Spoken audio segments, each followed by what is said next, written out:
Mark.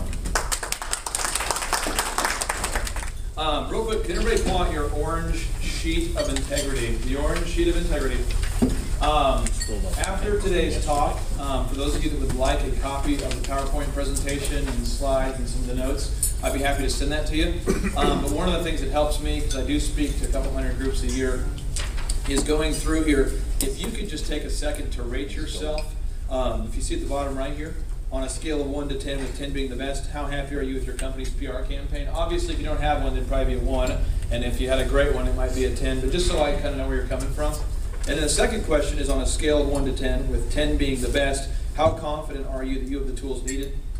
Some people here might go, hey, I know everything that you're talking about, so I don't need any of that stuff. Thank you very much.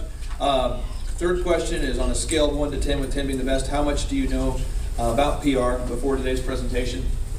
And you can see the following questions, but if you'll just go ahead and fill that out there, that'll help me a lot there. And then if you put your name, phone number, and email after the event, I promise I won't spam you or send you a bunch of things in the mail over and over. But what I will do is I will send you a copy of the PowerPoint presentation, the slides, and any follow-up questions you have, you can just call me or email me and we'll help you out there. So this is for your benefit, for me to know where you're coming from. And so I'll give you just a second to fill that out.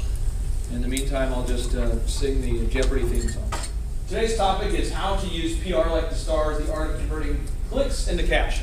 My background, just so you know, I think that sometimes the content of what you're hearing should always be weighted by who are we listening to, why is this person credible. So I just want to give you a little bit of a background on who I am and my background. I was the SBA Entrepreneur of the Year, as Roger said. We have 9 businesses. We have 5 kids. I'm always working on something big. I try to avoid direct sunlight. I'm just kind of kidding, but my wife makes fun of me because I'm inside so much. I don't go out very much. So I took algebra 3 times. Everybody here is smarter than I am once you get to know that. Took algebra 3 times to get through that. And I did take my ACT 3 times to get to college as well. So I want to encourage you guys, that everybody here, if I can do this stuff, I promise that you can do it. Okay, so the 6 things we're going to go over today. 6 things is 1 is what is the definition of public relations? 2, what are your business goals for this year? 3, how will viral and passionately positive PR help you achieve your goals? 4, why does PR work? 5, if this works, why doesn't everyone just do it? And 6, what are the systematic step-by-step steps that you must take to launch an effective PR campaign? This is a quote I want you to either write down or just remember in your brain.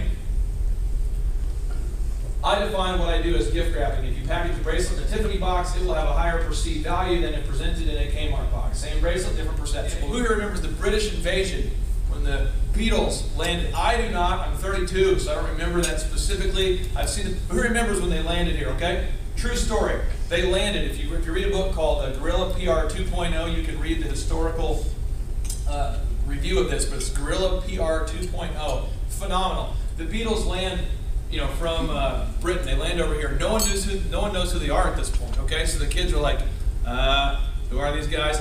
So then their publicist says, let's try that again. He goes to a local high school, gives them signs, pays the kids $5-10 at the time, like $1 each, 50 cents each. Just hold these signs and scream their names. Like, who are these people? It doesn't matter. Scream and we'll film you. And then the Beatlemania, they took the photos, Beatlemania group. Okay. Another example, a guy by the name of Frank Sinatra. They paid someone to faint in every crowd. And then a guy by the name of Michael Jackson thought that was a good idea and paid 3 or 4 people in every crowd. And so it perpetuated that. So it's, yes, sir? You don't work for Obama, do you? No. But I will tell you that one of the things that's hard for me to deal with is, regardless of where you line up in your political views, one of the things that's it was hard for me on the outside in looking into it, is PR can control what people think, whether it's true or false. Now, I'm a Christian. I try to do everything in a way that I want to treat people that I want to be treated. And I think a lot of us, regardless of our religious beliefs, want to do that. We want to treat people the way we want to be treated. But you could, this is like the Force, like Star Wars, where you have the, and you could use the Force for the good team, for the good side, or the dark side. But it works either way. And they estimate somewhere between 70 and 85% of all news is a result of a press release, PR. Somebody paid to shape your view. Over 70%. Every study says over 70%. Some say 71, some say 84. Isn't that kind of crazy though? Think about watching the news tonight and how that affects your worldview. Now, right now as a culture, what's the bias that the whole culture has, that every time you turn on the news, when it comes to the environment, what's the thing we're all being told to do? We all need to go green. Agreed. Aha. So is that a trend, or is that going to be a long term? Like, is that going to last? Is that a fad or a trend? Is that going to last beyond a year, you think? A trend? Now, at some point when I was in 7th grade, some of you remember this, we were told that the hydrocarbons, released from cars are damaging the ozone, right? And so what we say is, as a country, somehow, from my age 12 till now, we've gone from, we should probably go green, to now it's irrefutable. If you don't go green, there's something wrong with you, okay? Now, regardless of whether we agree with this or not, this is a trend, right? Now, what if you were the expert in your community, right, about this infringement on rights and security, and you know everything about security because you're the guru? Couldn't you kind of appoint yourself to be the guru? And then when every time the media writes a story about security, they're like, we're live here with such and such from, and it's you. See what I'm saying? But you can appoint yourself as an expert. And how does that translate into dollars and cents? It really helps. Have you guys ever seen, remember OJ, when the white Bronco was driving? And within like 10 minutes, they have an expert. My brother. Your brother?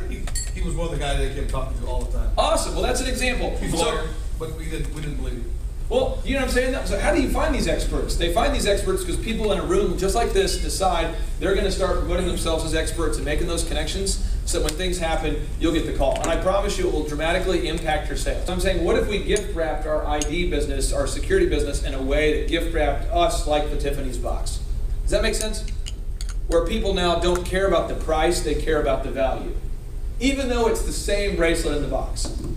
Is that making sense to everybody? This is my definition. The art of systematically creating the closer.